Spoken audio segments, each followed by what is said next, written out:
Hellmann's believes they can turn any mayo hater into a lover. So, if you know someone who thinks mayo equals bland, show their taste buds the truth and challenge them to try Hellmann's flavored mayo. With irresistible flavors like Hellmann's spicy mayo, garlic aioli, chipotle, and Italian herb, they'll be eating their words. Challenge haters to try Hellmann's flavored mayo and get them to eat their words. Learn more at hellmanns.com/eatyourwords.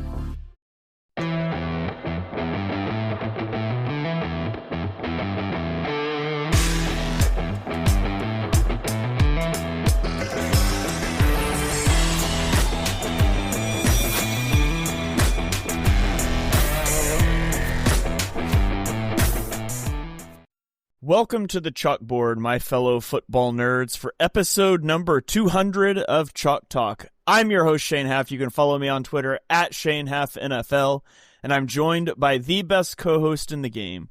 You have heard him on the Tough Cover radio show. It is Mark Henry Jr. Give him a follow on Twitter at Mark Henry Jr. NFL. Mark, how are you doing today? Doing great. Episode 200 here just in time. We're last previews of the AFC NFC divisions. We'll do one of our favorite shows of the year next week, and then we got real games to talk about. Yeah, it's crazy to think about the NFL season being almost here. Like Mark said, we're going to finish our divisional preview series today, previewing the West. It's also crazy, Mark, that this is our 200th episode of Chalk Talk.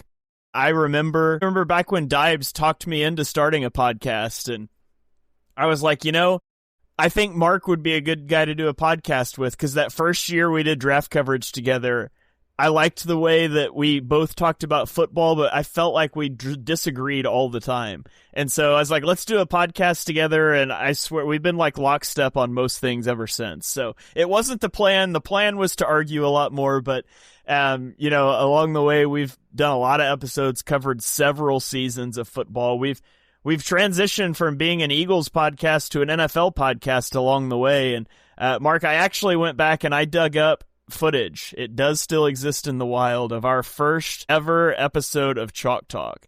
And so I'm going to see if I can share this correctly here. And let's take a look at I just want to play a minute or so of our first ever episode for the viewers. So here we go. Oh, man. Welcome to the chalkboard, my fellow football nerds, for the first ever episode of Chalk Talk, brought to you by the Painted Lines. I'm your host, Shane Haff. You can follow me on Twitter at @halfandhalf_TPL. I'm joined tonight by the best co-host that was willing to sit beside me for what we were paying, which was nothing. You've seen him on the Tough Cover pod. It's Mark Henry Jr. You can follow him on Twitter at @MarkHenryJr_. Mark, how you doing tonight? I'm doing well. We're really starting to get closer and closer to football season. It's really starting to creep up. Big Eagles signing this week, so it's got the football running through my veins. I'm ready to start talking some Eagles, start talking some NFL. Wow. And Mark, my backdrop has come a long way since that first episode. Yours has taken a big step back. Now you're potting from hotel rooms on AirPods. It's been a wild ride, but I got to ask you this. Do you remember what the huge Eagles signing you alluded to there was? Let me think. So that would have been, I'm trying to think what draft we would have done. It was the 2020 draft. So that would have been going into the 2021 season. Yeah. Do I have that right? Okay. Yeah, it was going into the 2021 season. Slay was a trade, so it wasn't Slay. Big signing. Oh man, Bradbury?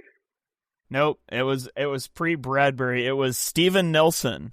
The Eagles. Pretty close. Yeah. And I did cut that off before both of us kind of talked about how we were more excited for the Steven Nelson signing than the Darius Slay trade. I didn't want us to sound too bad. I'll make the listeners go dig up the whole episode if they want to hear some of the truly awful takes we had back in the day. But that was in July of 2021. So here we are 4 years later, still potting about the NFL, and it's been a wild ride. But I just wanted to share that little clip, and I wanted to go back and pull some clips of things we've said over the years, but I just didn't have the time, and honestly, I wouldn't even know how to start that process. That's great. That's a man who was not. I'm a married man now who is in, like Shane said, hotel rooms constantly. And for the folks, I apologize if my audio is not great today. I will be traveling with a brand new microphone starting next week. So deal with the AirPods today for episode 200. But I look like a man who was about 10 years younger, even though it was only about 4 years ago. Yeah, we'll test out. Supposedly Riverside added some like magic AI audio stuff that we're going to try out, and hopefully it'll clean up and make our audio sound all right. But we're podcasting from the road for Mark, at least less than ideal circumstances today, but we wanted to get this one in so we could make sure we get everything in we wanted to pre-season starting. We got Krabby chiming in, says, look at all those young kids out there. Yeah, that was back in the day. But Mark, enough waffling. Maybe we'll reminisce a little more in our final thoughts. Let's jump into this preview. And if this is your first episode that you followed us for the previews, we have previewed 6 of the 8 divisions in the NFL. Today we're doing the West, the NFC and AFC West. We're going to run through these teams' key losses and additions from the offseason, talk about their strength of schedule. And when I give those strength of schedule stats, number 1 will be the hardest. Down to number 32 would be the easiest. We'll give over-under win totals, some storylines to watch, some picks, and you'll have a little bit of a primer on what to expect from these teams heading into the season. And so let's start off in the NFC West with the team that gave the Eagles their most difficult game in the postseason. It's the Los Angeles Rams. They went 10-7 last year. They beat the Vikings in the opening round of the playoffs 27-9 before they lost to the Eagles 28-22 in a blizzard in the divisional round. And this offseason, they lose Cooper Kupp. They also lose Jonah Jackson, Bobby Brown, Michael Hoyt, and Demarcus Robinson. And they go out and add Devontae Adams, Poona Ford, Coleman Shelton, and Terrence Ferguson in the draft. They will face the number 23 most difficult set of defenses this year, the number 6 most difficult set of offenses overall, the 13th most difficult strength of schedule. Their over-under win total is at 9.5. And, I mean, honestly, the question for this team is Matthew Stafford healthy? And it feels like it's been the question for this team for the last, 3 or 4 years. But you have the reports about him needing an epidural for a bulging disc in his back. It puts week 1 in jeopardy. You wonder if that lingers and if it'll become an issue. And there is no bigger question for them than Stafford's health. But we can't really equivocate about that too much because we're not doctors. So a few other things to watch for. Let's just assume he does end up being healthy. Is can they get their run game going this year? Last season, the Rams were first in yards per attempt and 28th in yards after contact per attempt. And some of that was related to offensive line injuries, which is hopefully better for them this year. But their secondary was also bad. They were 28th in EPA allowed per dropback last season, and there wasn't much of an emphasis there this offseason. Now, it is worth noting they were better over the back half of the season, and so they can they continue to build on that? Will Stafford be healthy? There's a lot of variables here swirling around this team. Mark, what are your thoughts on the Rams and that win total of 9.5? It's funny, I have doubted the Rams a lot of times the last couple of years. It feels like coming into the season where you look at the roster and it's hard to imagine how this team's going to turn into a contender. And time in and time out, Sean McVay, every year, that's up for debate, but they're at least very competitive every single year. And I don't see a reason to think that stopped. I don't have enough information on the Stafford injury to tell me that that's going to stop this year. The last couple of years, I've taken a skeptical view of Stafford and thinking, is this the year? Is this the year? Is this the year? Throwing my hands up and saying, hey, you know what? I'm going to stop doubting him. I think he's probably going to be fine, or at least good enough. I think the question is probably, can he last through a playoff run, and can he, still elevate his game in the biggest moments like we saw in their Super Bowl run, like we saw against the Eagles in a couple moments last year in the playoffs? Will he still be able to dig deep? And it's funny because when we talked about our quarterback rankings, Matt Stafford, it's hard to make an argument for Matt Stafford to be as high as we're going to put him on those lists statistically. You go look at his stats and game to game, season to season. It's hard to argue him against Jaden Daniels, which is a funny one, but guys that are in his tier that he kind of gets ranked in statistically.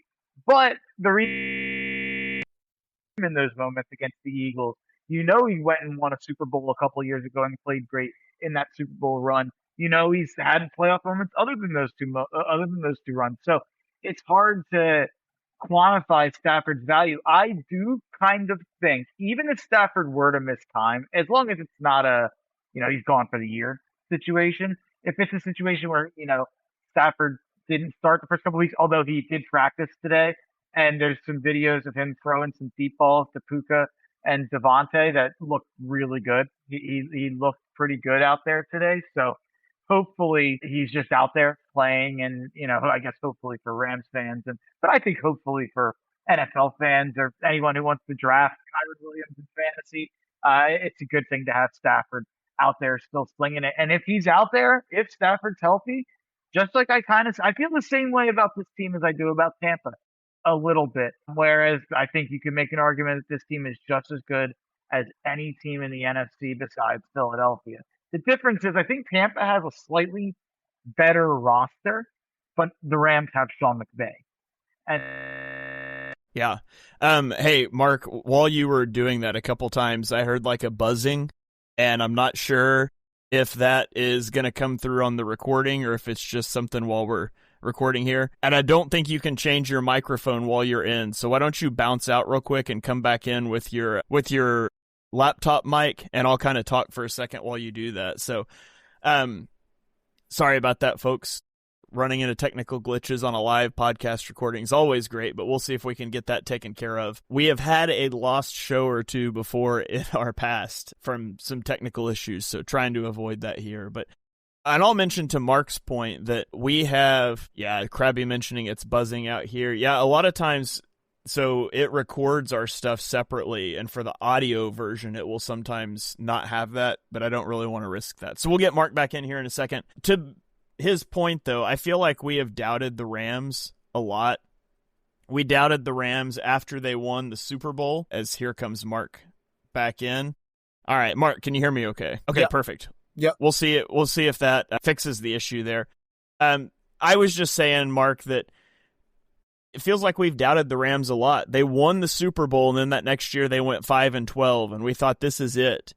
And we kind of said the Rams were going to rebuild and maybe have the number 1 overall pick potentially, and then they went 10-7. And then we felt like last year, I don't know, and then they went 10-7 again, and they took the Eagles to the brink in the playoffs. But it feels to me a bit like the 49ers, who we have also been calling out for years, and they went 10-7, 13-4, 12-5, and then the bottom dropped out last year. Of course, that was largely injury related, but health is a big issue for the Rams, I think. And so I think it's fair. I would not take the over 9.5, just with the Stafford stuff swirling around. But as long as he plays, this is going to be a good team that's got a shot to make the playoffs. I just am not willing to take the over, especially in a gambling situation with, the injury stuff swirling there. So I'll take the under on the Rams, but I will say if he plays, I would still consider them the favorites to win the division if he's healthy. I wouldn't bet it, but I'll take the over. I'll take the over. If you're making me take, we're doing one for every team, I'll go over, but this isn't one I would throw on my bet slip. All right. Let's keep rolling. Krabby here says I need to stop apologizing for technical issues. Sorry, Krabby. I'm just kidding. A little funny there. Let's keep rolling to the Seattle Seahawks, who also went 10-7 last season, but they didn't make the playoffs. Tiebreakers played into things here. And so at 10-7, they missed the playoffs. And then they lose Geno Smith this offseason. They lose DK Metcalf, Draymond Jones, George Fant, and Tyler Lockett. And then they go out and they add Sam Darnold. They get Cooper Kupp from the Rams, DeMarcus Lawrence from the Cowboys. They drafted Gray Zabel, Nick Emanwari, Elijah Arroyo, and Jalen Milroe. They will face the number 29 set of defenses, the 9th most difficult set of offenses, overall the 20th most difficult strength of schedule. Their over-under win total is at 7.5. And I think a lot of the questions here are around the offense. Can Sam Darnold be the guy he looked like before he fell apart at the end of the year? Traditionally, Kevin O'Connell quarterbacks has operated very well from clean pockets. You have Kirk Cousins, even Nick Mullins thrived when he was kept clean from the pocket. And Sam Darnold did the same thing. And then when he didn't have clean pockets, when pressure got there, he just fell apart at the end of the season in a very important game for the 1 seed against the Lions. and then in the playoffs. Well, Seattle's offensive line has been a major issue over the years. Darnold has had major issues with pressure, and they did spend 3 draft picks there, including Gray Zabel, who I think they expect to make an immediate impact. And then the other thing that can really help mitigate pressure is a run game, and Seattle ranked 28th in the league in rushing yards per game last season. Now, Kenneth Walker did miss 5 games with injury, but he ranked 50th out of 46 qualifying backs in yards per carry when he played. So I don't even have any points about the defense. To me, it's just the offense. I think they made a big mistake in moving on from Geno Smith to go to Sam Darnold. And I have a hard time thinking things are going to go well for the Seahawks this year. What are your thoughts? Yeah, I think they made a huge mistake going from Geno to Darnold. If this team had Geno coming into this year, I think I'd be picking them to. It's tough. I have them at 8-9. I think it's at least 9-8. I'd have them at with Geno instead of Darnold, and you could maybe sway me with 10-7. I should say this: the last couple weeks where the Stafford question started to rise up, if we would have gotten a report where Stafford might not play this year, like that type of thing, I would have had a really hard time figuring out who to pick between Seattle and San Fran for me to win the division. I have them both at 8 wins. No spoilers. But if Geno was there, I would have almost looked at Stafford getting hurt as like an opportunity to go in on the Seahawks and be a Seahawks over better and stuff like that. Because the thing I do think there's a chance that this Seahawks defense, second year under Mike Macdonald, we've seen that the defenses under Macdonald have generally gotten, I mean, most places, defenses get better under the same place. But I think especially with Mike Macdonald in Michigan and then in Baltimore, his defense has really progressed the longer he was there. I think that there's a chance that, this team pops and they have an elite defense. They have a top 3 defense this year off the strength of Leonard Williams and Boye Mafe up front. Maybe Byron Murphy takes a big step as a year 2 guy, first round pick last year.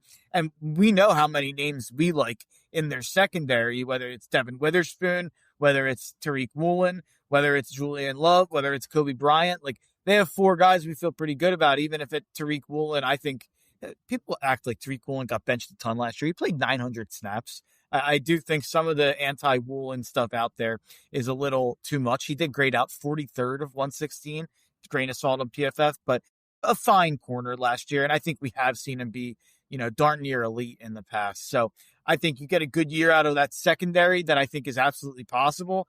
You have a lot of guys on the front that you feel pretty good about. I think Seattle is really, really banking on that. And I think if they get that, then maybe this is a 9-10 win team, and I'm underrating them at 8 wins. But I do think it's a lot to bank on. I see the potential for it. I'm not out on Seattle. I wish that this team had Geno. I actually am not even really all that affected by DK leaving. They sent out DK Metcalf. They did replace him with Cooper Kupp. And if Cooper Kupp's healthy, it's not a 1-to-1. They're way different players. It is Kupp and JSN is a kind of a weird stylistic fit together. Yeah. I do think both of them could play outside, so they'll figure it out. They're both very good players, but it's really about the QB and can that defense be elite? Because I think they're banking on there not being a QB drop off and that defense being elite. Yeah, it's like you said, if Geno was there, this is probably the team I would pick to win the division. But given that he's not, I just struggle to see this going well for Darnold. And I mean, Geno did a lot to mitigate pressure, I think, from that offensive line that doesn't really get talked about a lot. I mean, the Geno truthers talk about it, but just the public perception probably doesn't show that. I don't know. I think we're objective on Geno. I think we both have a baseline opinion on Geno. Yeah, I feel like general perception of Geno is probably lower than it should be. And then I feel like there is a contingent of Geno truther film guys that have Geno way too high. When we did QB rankings, I had him 15, you had him 16. I think that's perfectly acceptable. But I think public perception probably would have him teens into the 20s. And then the Geno truthers are no, he's a top 8 to 10 guy. And I just think he's an average guy with a great story. And I will root for him, and we're going to get to his team here in a little bit. But yeah, it'll be interesting to see how he does reunited with Pete Carroll. Yeah, it's you have to pick a team from the West that you're backing this year, I think. I'm going with the Rams, and I'm kind of just plugging my ears. And, something I forgot to mention, by the way, about Puka Nacua. Puka Nacua finished as the number 1 receiver on PFF last year. Sorry to switch teams up, but Cooper Kupp coming up reminded me of this since he came from the Rams. But Puka Nacua last year finished as the number 1 wide receiver on PFF grades. He also finished as the number 3 wide receiver in points per game for fantasy football, and he had 3 touchdowns. I think if Puka just has a bounce back regular touchdown look, it could mitigate even any Stafford regression or games he misses. I think I don't know if enough people, sorry for a tangent and a sidetrack here. I don't know if enough people are bringing Puka up in general conversations when we're talking about elite tippy top receivers. So I think he's there. Yeah. All right. Well, let's roll on to the Arizona Cardinals, who went 8-9 last season. They lose Kazir White, Will Hernandez, and Roy Lopez. They add Josh Sweat, Jacoby Brissett, Calais Campbell, Akeem Davis-Gaither, Walter Nolan, and Will Johnson in the draft. They will face the number 28 most difficult set of defenses, number 17 offenses, and overall the 22nd strength of schedule. They have an over-under win total of 8.5. And I feel like you and I have talked about this often, but the Cardinals retained their head coach, who is a defensive guy, their offensive coordinator and quarterback, who have gone 11-14 together over the last 2 seasons. Now, maybe it's a step in the right direction after going 3-5 in 2023, and Kyler missed half the season with injury. But they go from 3-5 to 8-9 in 2024. But it is still hard to believe in this trio. I mean, they added Marvin Harrison Jr. last season, who was seen as a slam dunk prospect, and they were stagnant as a passing attack last year. And so, I don't know, it's hard to see the offense taking a leap. It's easier to see it with the defense. I mean, they signed Josh Sweat. They signed Dalvin Tomlinson and Calais Campbell in free agency. They spend 5 of 7 draft picks on the defense. So I think it's unlikely that Kyler finally just figures it out. I think it's more likely the defense could take a big step. The question is that big enough to push them into contending for this division? So what do you think about that, Mark? And what do you think about their 8.5 win total? They are my favorite under on the board. I have them winning 4 or 5 games this year. I think burn it all down. I think this is going to be an absolute disaster season for the Cardinals. I think it has everything in the making, and you just kind of touched on it. And I feel like I have one of these teams every year that I kind of just I feel bad because I keep repeating the same thing on every show I'm on about Arizona. And it's just, I really don't think there's a different media market in the country that you could have gotten away with bringing back Gannon, Kyler, and Drew Petzing. And 11-14, I think, undersells how much it feels like Kyler has regressed and how much it feels like Kyler, there is not the level of optimism we had 2 years ago for Kyler right now. And that's not just us, that's league-wide. I think that a lot of people felt like, oh, well, Kyler's having to deal with Cliff Kingsbury. Now you see Cliff Kingsbury, going to Washington and do what he did. I'm not telling you he's some genius or anything, but I am telling you, this guy who we all thought was an idiot was a better head coach than Jonathan Gannon when he was in Arizona, in my opinion. They went to a playoff game one year. I don't see the Cardinals defense being anything more than average this year. I would struggle to see this defense being better than fringe top 10. They finished bottom 5 2 years ago, and they finished 15th and 21st in the 2 big metrics last year. I think this is average. This is an average team across the board, except for some of the spots where I think they could be really below average. I don't see how this team has more upside than what they did last year. I guess my big question is, what changed from last year to this year? It's Josh Sweat. It's, like you mentioned, a couple of vets that they brought in. I'm trying to think I do love Will Johnson. That was a good pick. But I guess if you're in on Arizona, you have to believe Marvin Harrison Jr. is going to come out and right all the wrongs from last year and be the elite guy we thought he was going to be coming into the year, and that he's going to go out there and be a top 10 fantasy receiver, yada, yada, yada. What changed that's going to allow that to happen. The quarterback's the same. The head coach is the same. The play caller, who Kyler has thrown under the bus in every capacity he can, every time he's ever asked a question about who's getting the ball or the red zone or anything like that. Kyler, go ask Drew Petzing. And then you ask Drew Petzing, he throws Kyler under the bus. It's like we've talked about this like 3 or 4 times where that's happened. I just can't believe that this is the strategy they're coming into the season with. They're like, everything's fine. In no other city that cares about football or cares about their team at all would that happen, in my opinion. Yeah, they need some couples counseling there in Arizona. So I'm with you. I will take the under. I don't know if they're a disaster class 4-win team. I do think there's the potential for this to be a pretty weak division if the Stafford stuff is real, but I think this is a team that you're going to see some change.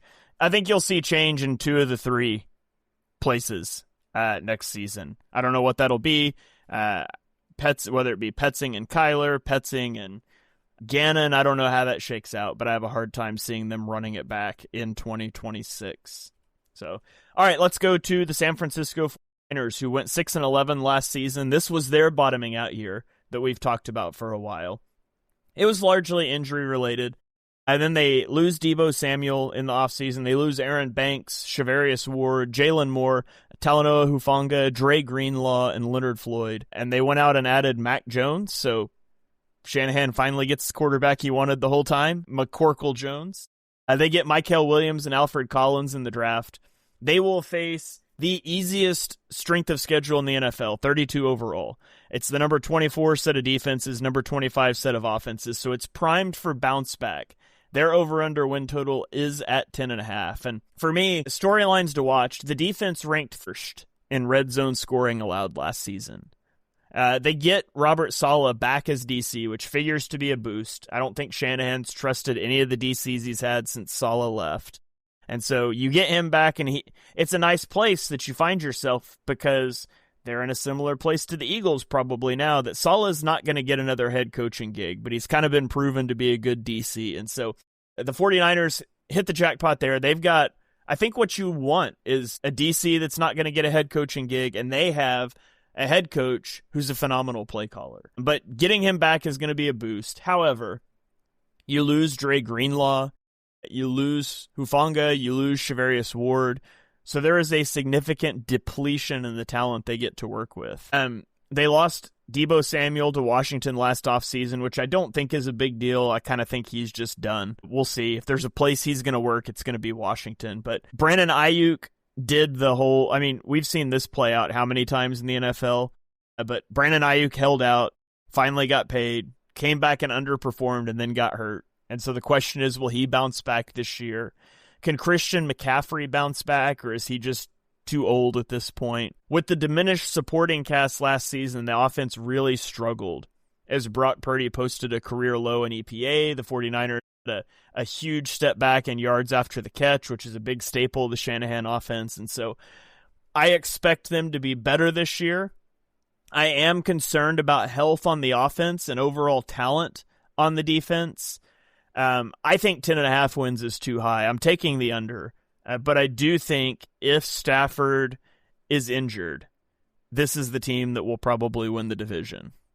What say you? Yeah, you're probably right. I'm going under, but let me just read you the schedule. I don't do this very often, but man, this is pretty, it's embarrassingly easy. At Seahawks, relatively tough. At Saints, very easy. Versus the Cardinals, let's say in the middle. Versus the Jags, I'd say relatively easy. At the Rams, hard. At the Bucks, hard. Versus the Falcons, I'll even say hard. At the Texans, I'll even say hard. At the Giants, versus the LA Rams, and then here's where it gets good. This last 7-game stretch, this is how San Fran closes their season. At Arizona, versus the Carolina Panthers. At the Cleveland Browns, versus the Tennessee Titans. At the Indianapolis Colts. And then you get versus Chicago, versus Seattle. But a 5-game stretch where you're playing the Cardinals, Panthers, Browns, Titans, and Colts. That is rough stuff. They should go 5-0, or at the very least 4-1 there. So my official prediction for their season is that they are not good. the first 10 weeks, like 4-6, 3-7, probably 4-6, let's say. And then we get 4-3, 5-2 down the stretch run where they get to 8 or 9 wins, but it doesn't end up mattering and they miss the playoffs. That's my official prediction. But if you tell me, that schedule is just so easy, I'm buying in. I understand why, but I do think you're buying in on a Niners idea that doesn't exist anymore. Part of what we loved about the Niners was, oh my God, look at Brock Purdy doesn't even have to make a decision. You have Christian McCaffrey and you have George Kittle and then you have Brandon Ayuk and Deebo Samuel. And I know Shane's always been a little lower on Deebo than I have, and I think than a lot of us have. But at the peak of Deebo's value, he was a really interesting player that I think Kyle Shanahan probably got the absolute most out of for a good bit there. And then you had Jawan Jennings, who was like a blocking receiver and a good third down guy as a third receiver. And you had an elite offensive line. You're replacing a guy on the offensive line this year. You don't have Brandon Ayuk, which is, I think, the biggest thing. Brandon Ayuk starting the season on the pup, and none of us expect he's getting drafted outside the top 35 receivers in fantasy. This is a guy who at one time was being drafted around top 10 as a fantasy receiver. He's a special talent when he's healthy, but you're relying a lot. When you look at this offense, you're relying on a guy in Brandon Ayuk coming off of a major injury, a guy in Jawan Jennings who is better served as a secondary option, and Ricky Pearsall, who played 450 snaps last year. And we weren't necessarily all that high on him coming out of the draft, and we thought that he probably got overdrafted by San Fran a little bit, if I'm remembering your opinion correctly. I know that's how I felt at the time. So, and even on defense, you mentioned a lot of the guys that they lost. I understand buying in because the schedule's so easy, but like I said, like this, you're buying in on an idea that I think is 2 or 3 years old. Yeah, I think we said last year the window's closed for the 49ers. Like, they're not going to win it with this configuration of anymore.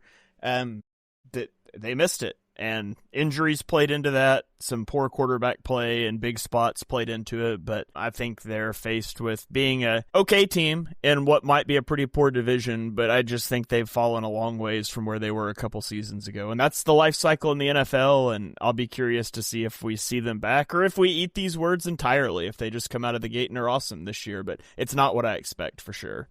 And something that's crazy: Bryce Huff finished as the 38th edge rusher out of 119 last year on PFF, according to PFF. So Bryce Huff, good season for the Eagles. Yeah, he was awesome last year. All right, let's keep rolling. We're going to flip it over to the AFC West now. Let's talk about the Kansas City Chiefs, who went 15-2 last year. They beat the Texans 23-14 in the playoffs, beat the Bills 32-29, and then lost to the Eagles 40-22. In the Super Bowl. Their key losses this offseason, they lose Joe Thuney, they lose Treshaun Wharton, Justin Reed, DJ Humphries, DeAndre Hopkins, and of course, most importantly, they lose the Super Bowl. Their key additions are Jalen Moore, Christian Fulton, Josh Simmons, and Omar Norman Lott. They will face the number 4 set of defenses, number 26 set of offenses, and overall have the 6th most difficult strength of schedule, with an over-under win total of 11.5. Question for me is, can Patrick Mahomes continue to carry a bad offense? Joe Thuney is gone. Jawan Taylor is coming off of a terrible season. 5.3% pressure rate allowed, 19 penalties. They draft Josh Simmons, but it's still a rookie tackle, right? You got Rashee Rice facing potentially a double-digit game suspension that's still in the hearing stages. Can somebody else step up? Will Xavier Worthy take a leap in year 2? He had 287 yards and 3 touchdowns in the playoffs, but it's worth noting 148 of those yards and 2 of those touchdowns came after going down 34 in the Super Bowl. And so if you just eliminate the Super Bowl, over his final 5 games of the season, he averaged 64 yards a game and scored 3 touchdowns. It's not what the Chiefs were hoping for when they traded up in the first and drafted him. And so can he take a leap? Well, somebody's got to step up. The Chiefs were 12-0 in one-score games last year.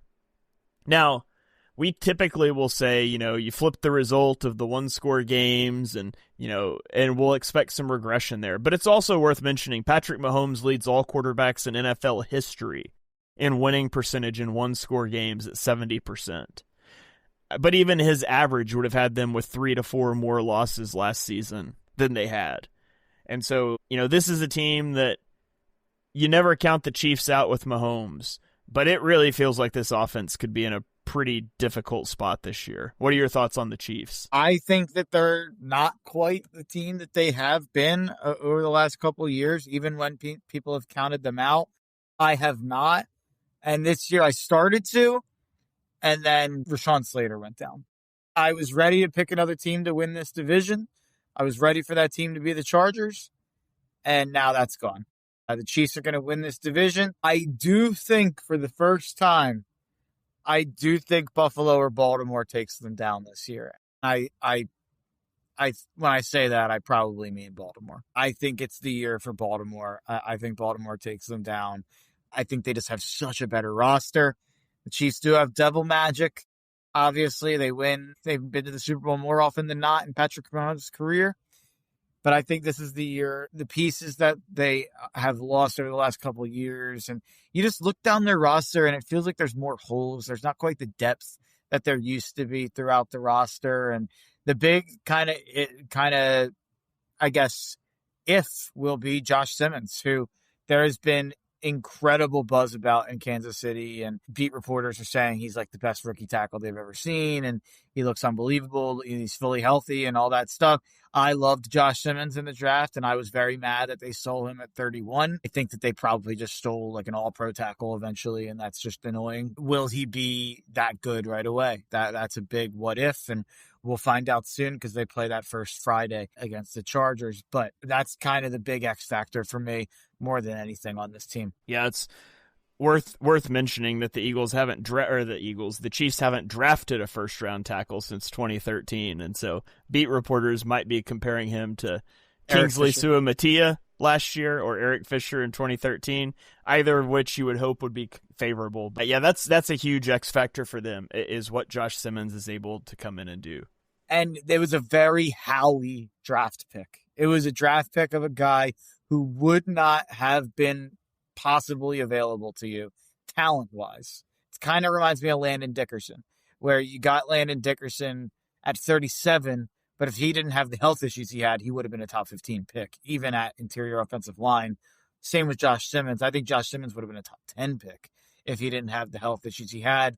Slides to 31, and Kansas City gets a guy who, for all traits and, intents and purposes, was a top 10 to 15 guy. Yeah. All right, well, let's keep going. Let's go to the Los Angeles Chargers, and you just mentioned one of their biggest storylines, but they go 11-6 last year. They lost 32-12 to the Texans in the playoffs, behind a 4-interception performance from Justin Herbert, by the way, who is now 0-2 in his playoff career, with a 27-0 blown lead to the Jags and a 4-interception blowout by the Texans, where he completed 44% of his passes, but you will often find him ranked far above Jalen Hurts in QB rankings. They also lost Joey Bosa this offseason. They lose Josh Palmer, Christian Fulton, and Poona Ford. They add Mekhi Becton, Dante Jackson, Najee Harris. They draft Omarion Hampton and Trey Harris. They will face the most difficult set of defenses in the NFL, but the number 30 set of offenses. So, good year to be a defensive player for the Chargers, I guess. Overall, their strength of schedule ranks 18th, and their win total is at 9.5. They finished 6th in sacks last year, but 19th in pressure rate, which means they got a little lucky in sack production, and then they lose Joey Bosa, so I think that's worth monitoring, as they went really offense-heavy in the draft and free agency. Now, I was originally going to talk about their offensive line and the strength I thought it could be, especially you bring Becton in, but now that Slater is hurt and out for the year, it feels like that's become a negative. The interior should be improved with Becton, but losing one of your bookend tackles sucks, especially when he's a top 5 to 10 tackle in the league. I am starting to like their wide receiver room. I think Ladd McConkey is awesome if he can stay healthy. They bring Mike Williams back, which I like.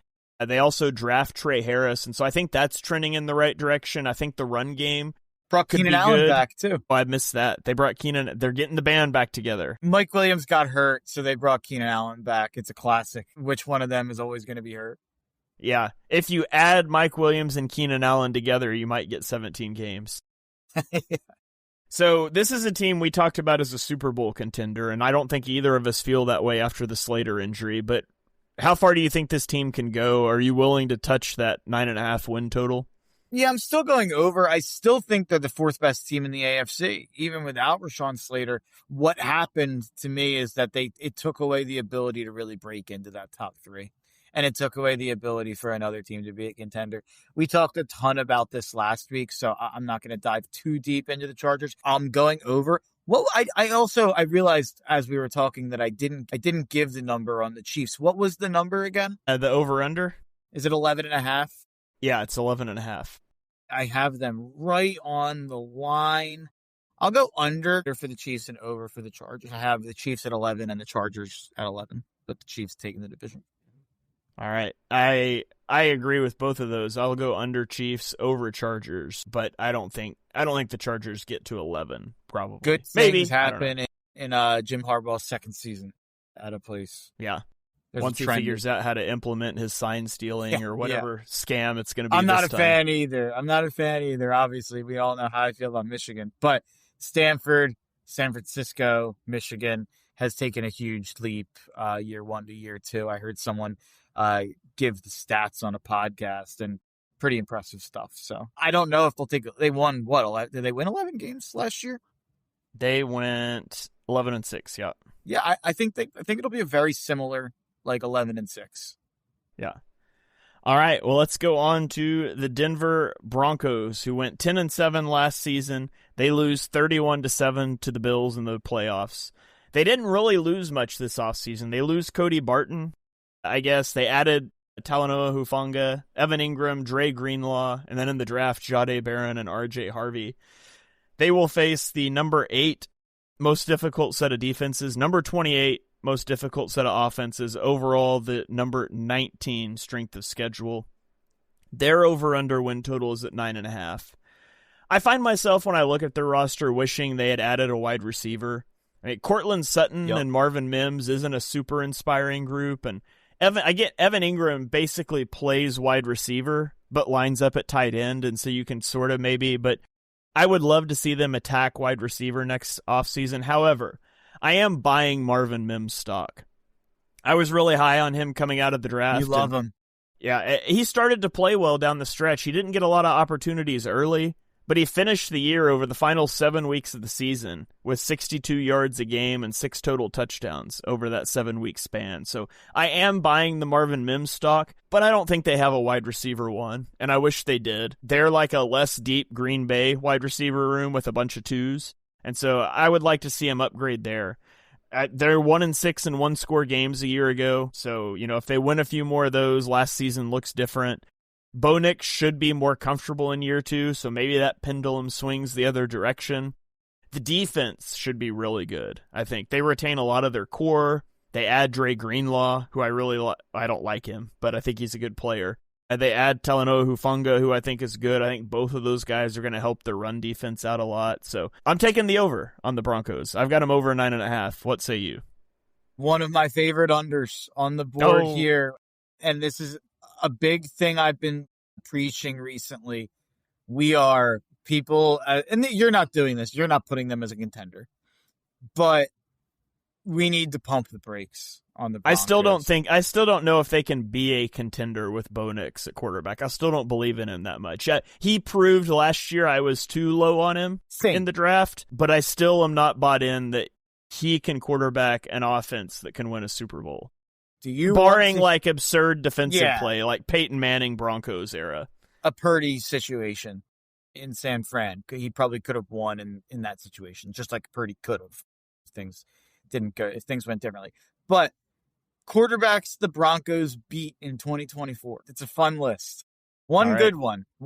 Baker Mayfield, who they beat in week 2, by the way. If you look at Tampa early on in the season last year, they weren't the team that they really ended up becoming. They actually won that game 26-7. Props to Denver. Take that out of it. Aaron Rodgers, Gardner Minshew, Derek Carr, Bryce Young before he was benched, washed Kirk Cousins before he was benched, Gardner Minshew a second time before he was benched, Jameis Winston, Anthony Richardson before he was benched, or maybe after he was, it might have been after he got benched. Between benchings? Yeah, between benchings. And then Carson Wentz with backups. Those are the quarterbacks that Denver beat last year. I think Denver may have just been a really, really, really lucky schedule. And they don't have it again this year. When I filled out my playoffs, they were actually tied with the Eagles at the end of the year for having the most games against my projected playoff field, which was 11. They had 11 games against teams that I had making the playoffs. So I am way out on the Broncos. And another big thing is a big part of the reason we've talked about before. And the one thing I will say is you look at the Broncos roster defensively, and it's not like the Vikings. The Vikings, I think, are so primed for regression defensively. That defense performed way over its head. I think that was totally a Brian Flores coaching job, and they coached way above their talent. That didn't happen in Denver. Denver has a really talented defense. Pat Surtain, maybe the best defensive player in the world. You obviously have other pieces throughout that defense. Even in that case, even on defenses that are really, really good, 20% of top 5 defenses finish top 10 the next year. It's just how it is. I think they were incredibly reliant on 2 things. An easy schedule where they didn't play any quarterbacks. They went 1-7 against competent quarterbacks. If you go look throughout their schedule, every game that they lost besides one was against, they won 10 games. So every game they lost was against a competent quarterback, and they won 1 against Baker. And then B, I think they were really relying on having an elite top 3 defense last year. And we know that that's just not that repeatable year to year. So one of my favorite unders on the board is Denver. All right. There you go. So I want to play the quarterbacks a certain team beat, but I'll save that for the final thoughts because it doesn't have anything to do with these divisions. So let's roll on. Is it Washington? Yeah, I want to talk about that actually, now. But if you look at let's do it now. Let's do the tangent because that's what I quote tweeted. If you look at my tweet that I sent about the Broncos with that tweet that I just found, it's because I quote tweeted someone's tweet about the quarterbacks, the Commanders tweet. I was like, let me play this game about the Broncos. So go ahead and read it off.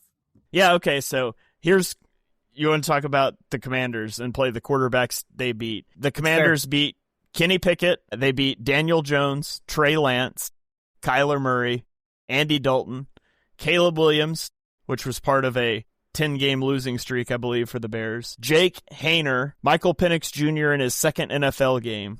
They did beat Joe Burrow, so we'll give him that. They beat Deshaun Watson and then Will Levis, who is 5-16 as a starter. And then in the playoffs, they do get 2 playoff wins. One of them came courtesy of a 4-interception performance by the Lions in the NFC, a divisional round. But, if we want to play the team quarterbacks at a team beat, we could acknowledge also that this is one of the reasons I've talked about the Commanders being primed for regression as well. Here's what I'll say. I think people are skeptical of the Commanders, though. I think there's more skepticism of Washington than Denver. I think people are more willing to elevate Denver to contender status. Now, maybe part of that is just we're looking for a 4th team in the AFC. I do think that's what part of that is. And I had it with the Chargers, and now I don't. I don't think it exists if it's not the Chargers, though. Who has a better record this year, the Commanders or the Broncos? Commanders for me. And a lot of that is I agree. Giants and Cowboys I'm really low on. So I think that's 3 or 4 wins right there. I'm higher on the Commanders than I am the Broncos, for sure. And I trust their quarterback a lot more. I think Jaden Daniels is really good. I think Bo Nix is fine. He could be the MVP this year. That's the difference. The difference is the MVP. Or he could be CJ Stroud this year and totally fall off. We don't know. But I've bought in a lot more on Jaden Daniels. I think Jaden Daniels is fantastic. And the only reason he probably wasn't in my top 5 quarterbacks this year was that it was a 1-year sample size. Yeah, and because Jalen won the Super Bowl and played incredibly on his way there. This is not a Jalen Hurts or a quarterback rankings show, but I was just talking about it to my buddies over the weekend, and it's just, you think about the 4 games, the 4 biggest days of Jalen Hurts' life. And the NFC Championship in 2022, we put up 38 points on San Francisco. The Super Bowl, he comes out and we put up 33 points. Was it 33 that we scored in that game? I don't remember. Did we lose 38-33? I can't remember the score in that game. I could be way off there. I don't rewatch that game if you can't tell. Jalen played, whatever you want to say. Jalen played great. in the Super Bowl there against Kansas City, outplayed Mahomes. And then he comes back 2 years later and in the NFC Championship scores 55. And then in the Super Bowl, obviously does what he does, outplays Mahomes the second time and puts up 40. I don't need to be arguing online about Jalen Hurts. He showed me what he needed to show me. I don't have any doubts that I have to, work out online. Yeah. I mean, if you just go look at Jalen Hurts, the 2022 run, he completes 60% of his passes and then 71% of his passes in those 2 games with a touchdown, no interceptions. Why is it not showing his rushing stats? Oh, and four rushing touchdowns. So 5 touchdowns, no interceptions. He comes back in NFC Championship game and Super Bowl 2 years later, throws for 3 touchdowns, rushes for 4 more, and has 1 interception. So what is that? 12 touchdowns and 2 turnovers in that 4-game postseason stretch. He's carried to the Super Bowl. Anyone could have done it. Yeah. Except for, all the guys who throw 4 picks every time they get to the playoffs. Jared Goff being over Jalen Hurts on these lists, as if Jared Goff is not a creation of the situation he's in, is so funny to me. Like, that's the funny one. It's not, like, I don't even get angry about it because it's just funny to me. Yeah. So, well, now that we've done our final thoughts, let's cover the afterthought in the AFC West, I guess. The Las Vegas Raiders, who... they go 4-13 last season. They lose Trevon Moehrig and Nate Hobbs. They go get Geno Smith, Jeremy Chin, Alex Kappa, Eric Stokes, and then in the draft, the headliner is Ashton Genty. They will face the number 2 most difficult set of defenses, the number 32 most difficult set of offenses, overall the 15th most difficult strength of schedule. Their over-under win total is at 6.5, and the Raiders are probably the worst team in one of the toughest divisions in football. And I think that really hurts their chances to have a good record. However, they're trying stuff, right? They've got a new quarterback. They've got a new running back, both of which are significant upgrades. They've already got one of the best tight ends in the NFL in Brock Bowers. And Geno Smith revitalized his career with Pete Carroll in Seattle. And so they're reunited now. Chip Kelly is the offensive coordinator, which should at least be exciting. Just don't give him personnel control. Geno Smith, we talked about it a little bit with the Seahawks, but he's so good at mitigating pressure, which is good because the Raiders' O-line is shaky. But overall, what do you make of the Raiders, Mark, at 6.5? I'm all in. I'm all in on the Raiders. I have them going over. I have them at 9-8. I actually have like 4 teams at 9-8, tied from the 6th seed to the 9th seed. And when I did the playoff predictors, the Raiders were one of the 2 teams that worked out the tiebreakers and snuck in the back door to the playoffs. So the reason that I'm all in, and the reason that I'll give you the reason to not be in just off the bat, is the defensive depth chart. There's a lot to be desired. They definitely need to have some guys pop, some young guys show up. They need an elite year from Max Crosby. Tyree Wilson started to develop last year. They need more out of him. But what I'll tell you is last year, the Raiders had by far 32 of 32, the worst quarterback room in the NFL. Now you put in Geno Smith, who we just talked at length about, very much competent. At the very worst, you can't argue he's not competent. He hasn't went under 500 as a Seahawk, right? They've went either 9-8 or 10-7 every year Geno's been a starter. And then you had 32 of 32, the dumbest head coach in football last year, punting from the 31. He punted from the 31 last year instead of taking a 48-yard field goal. Like, in 2024, that happened, and we accepted it as a society. I guess we didn't. He got fired. I don't know if we accepted it, but I guess. But Antonio Pierce is gone, and whatever you want to say about Pete Carroll, 11 of the last 12 years he's coached, the team he's coached has finished over 500. And then you bring in my opinion, I'll ask you, Shane, because you're not a fantasy nerd like me. The only reason I know this is because I'm a fantasy nerd. Who was the Raiders running back coming into the year last year? Can you name me who it even became throughout the year? Was their running back last year? It would impress me if you got a name. It is a shameful list of names. It is truly, you have to be a fantasy sicko to remember. Yeah, I don't know. Who was it? Zamir White was the starter coming into the year. Yeah. And the guy who ended up getting a lot of the work was Sincere McCormick.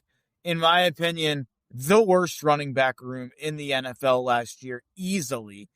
And in my opinion, you can go place a bet on ESPN Bet right now at 75-1 on Ashton Genty to win not just the Offensive Rookie of the Year, the Offensive Player of the Year. I think there's a chance Pete Carroll gives Ashton Genty like 350 carries and we get 1,800 plus yards from Genty, and he goes nuts and goes and wins the Offensive Player of the Year and the Offensive Rookie of the Year in the same season. And that's what I'm banking on. I'm banking on them going from worst in the league to a competent at quarterback, worst in the league to competent at head coach, and worst in the league to potentially best in the league. I don't know if that's possible, but very much elite at running back. I think Ashton Genty's that good. I have him 4th overall on my fantasy rankings. I think we are getting a historic rookie season from Ashton Genty this year. Maybe that's the kiss of death, but I absolutely love everything I've seen from Genty last season in training camp, him running guys over the other day in the preseason. I think he's a special talent, and I think we're going to get the best years of him over these next 3 or 4 years in this Pete Carroll tenure. More than anything, we've seen with the Raiders picking Pete Carroll as the head coach, where you're picking a 70-plus-year-old guy who is just getting the train on the tracks, getting this team to relevance and competence and competing. Geno Smith, very similar, giving up a day 2 pick to go and lock down a quarterback and give him a contract. He's not the guy. We need to be competitive. They haven't been competitive in long enough. And then even you're at the top of the draft. You don't go you trade up for Travis Hunter or take a Mason Graham or a meat and potatoes lineman. You took the short-term guy maybe in Ashton Genty. You took the guy who let's level us up to competitiveness right away. I love this over, Shane. All right. I'll take the over as well. But I don't think this is a team like the talent on this roster is just not good enough, in my opinion, to be like a 9-10 win team. I think this is like a 7-8 win team. It's going to be tough for them in the division they're in, but I think they can hit this over. And, I think maybe they can build some things around here. We just know, as we saw with the Giants, right, they're going to have to do it fast. Taking a running back they're going to have to build that roster fast, but it's certainly possible. So I will take the over, but I'm not quite as high on them as Mark is. So the defense might not be good enough to write the checks that my mouth just cashed for the offense, but I'm banking on if they can just be below average on defense. I really do think they're going to win 9+ games. Yeah, you forgot to mention you got Chip Kelly going tempo. They might be able to get Ashton Genty like 400 carries. So you never know how many plays they're going to get. Maybe this was what he was meant to do all along, was be an offensive coordinator. He's not making personnel decisions. He's just there to scheme stuff up. And, he's a smart, whatever people want to say about him, he's a really smart offensive mind. We saw, go watch Dorian Thompson-Robinson in the Eagles preseason and tell me that, Chip Kelly's not smart. He had that guy winning 9 or 10 games in college and looking really darn good doing it. So I think this might be what Chip Kelly was always meant to do. Maybe just interpersonally, he probably wasn't meant to be an NFL head coach in terms of how he deals with people and how he interacts with the media and definitely how he dealt with having control of personnel. And I think that maybe his era as being like a top tier. I do, in my personal opinion, Chip Kelly would be best suited as like the head coach at like Florida. Like I do think like a team like Florida. I've said every big job that's come up over the last couple of years should have hired him. I think Oregon, when they came up a couple of years ago, should have hired him. But I do think maybe this was what he was meant to do all along. Yeah, Krabby says we should put a moratorium on Chip Kelly references for the foreseeable future. I have a different view on Chip Kelly than most. Chip Kelly brought a lot of players here that really ended up being important. If you look at the Chip Kelly era and the couple drafts he was here for, we don't win these Super Bowls without him. In a way, it's weird to say that, but I think you needed the Chip Kelly era. And I think we learned lessons from that. It made us value Howie more after he I think there's a lot of good that came from the Chip Kelly era. And also, go look at his record here. It's not like we were like suffering through these terrible seasons. He made the playoffs the one year. He got screwed the second year and went 10-7 and missed the playoffs just because of of tiebreakers, just like Seattle last year, and then had a bad third year. But am I wrong? They probably won like 7 or 8 games that third year. Did they go 7-9 when he got fired? If I had to guess, I don't think so. I think they were worse than that. Were they really bad? They might have been. They might have been. Because he got fired in season. He got fired. There's 1 week to go, I think, Shermer. 7-9. They were 7-9. Yeah. It wasn't quite as bad as I thought. Because I remember when they beat the Patriots, I forget when that was in the season. They might have been like 5-7 at that point. But people were like, well, if you win out, I do even remember that towards the end of the season. So they won the last game after he got fired. So he was fired at 6-9. And then he went to San Fran, right? And went 2-14 and then got fired. That's the worst decision he ever made. And I do think, like, in general, people kind of forget that happened. I feel like, I don't think most people remember that Chip Kelly coached the 49ers, but they were such a mess. They went, because was that the first year after Harbaugh left high and dry and all the players left that Harbaugh brought in? Or was that, I can't remember if Chip Kelly came before or after Jim Tomsula. Those 2 years after Harbaugh left were a disaster. And Harbaugh we know he's a special coach. So he kind of took everybody with him. But he was after Tomsula. Tomsula came in, Harbaugh left, Tomsula came in, went 5-11, got fired. Kelly came in, went 2-14 and got fired, and then they hired Shanahan. They totally emptied the roster from what it was under Harbaugh to the point where Chip hired. I remember when Chip took that job, I was like, that's the worst job. And it was very much like when Kellen Moore took the Saints job. It was like the same kind of vibe where it's like, really? So, bad job by Chip. Yeah. Colin Kaepernick completed sub 60% of his passes that year as the starter. Blaine Gabbert played some games. He should have just let Colin play the whole year that year. Blaine Gabbert was so bad. Yeah. Their leading receiver was Jeremy Curley with 667 yards. It is a bad roster. Quentin Patton was their number 2 receiver. Quentin Patton. Wow. Vance McDonald, number 3. Torrey Smith, number 4. Rod Streeter. Yeah, not a good Rod Streeter, situation. Arizona Cardinal? Was he an Arizona Cardinal, Rod Streeter? I think so. Yeah, maybe. That's getting too old for me to remember. Yeah. All right, well, that is going to about do it. We already had our final thoughts tangent, but that was mine. Mark, do you have any final thoughts you need to fire out there for the people? Yeah, I guess I'll... by the way, we had Rod. Is Rod Streeter, he's in our front office? Rod Streeter is a scout for the Eagles. That's funny. I just went to look it up, and the first thing that came up was his front office. He's a West Coast area scout for the Eagles. Hell yeah. Well, Rod, if you listen to the podcast, we're big fans. Would love to have you on sometime. Arizona. I was wrong. Doesn't look like he had any running with the Cardinals. I was just going to say my favorite couple overs, favorite couple unders. I'll do my 4 favorite overs, 4 favorite unders since we're now done.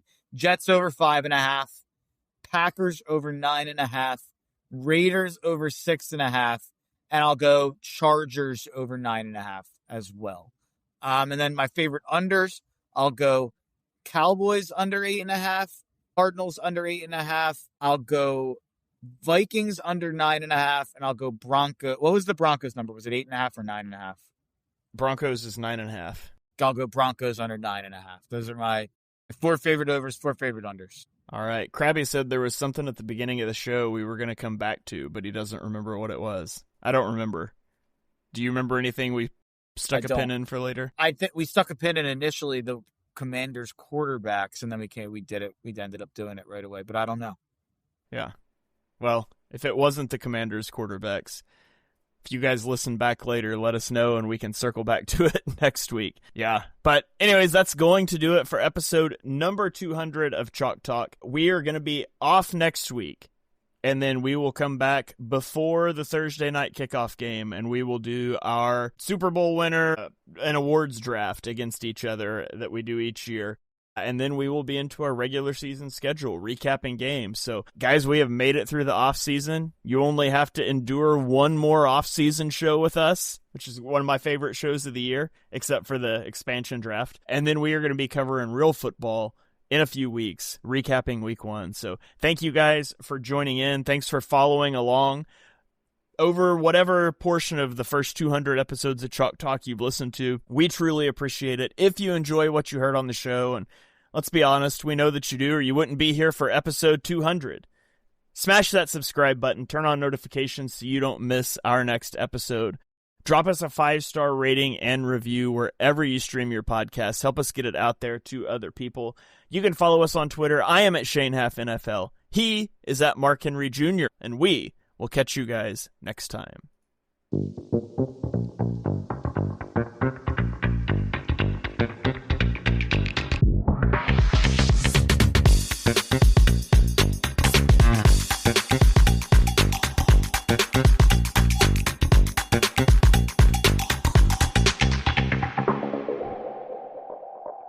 I definitely played the wrong outro. Let's try this again. I am at ShaneHalfNFL. He is at Mark Henry Jr., and we will catch you guys next time.